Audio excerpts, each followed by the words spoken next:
So lately, uh, my youngest child, who is in the throes of preteenhood, has decided they want to dabble in lying lately.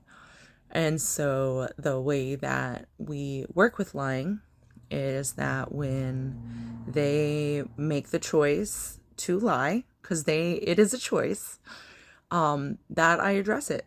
As soon as I figure out that they're lying, I pull them in, I cuddle them, I remind them that I love them, and then I check in with them.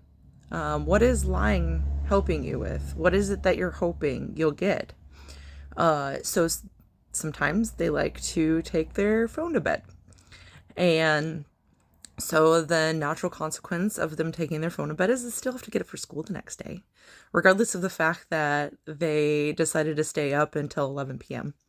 And so we addressed this where I brought up, I was like, hey, can we talk about you being on your phone? And so I asked him, I was like, what is it that you get on when you take your phone upstairs and it's bedtime? And they're like, well, my games.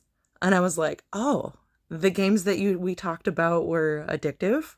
And they stop and they give this face like, oh, you called me on it. And then we just address that. Like, hey, we talked about that. Those games are addictive. Like, you're going to get sucked into them. You need to be more careful about it. So they also then came back and told me how they've been doing better. Like, they were like, I got off at 11 p.m. this time. I didn't stay up until 6 a.m. on my phone. I stopped myself and I was able to do better this time. So by bringing up the fact that they're making choices and lying and then addressing them gives them the opportunity to also grow as a person, to let them see how they improve. Even if they lied, maybe they'll improve next time. Maybe they'll tell less of a lie.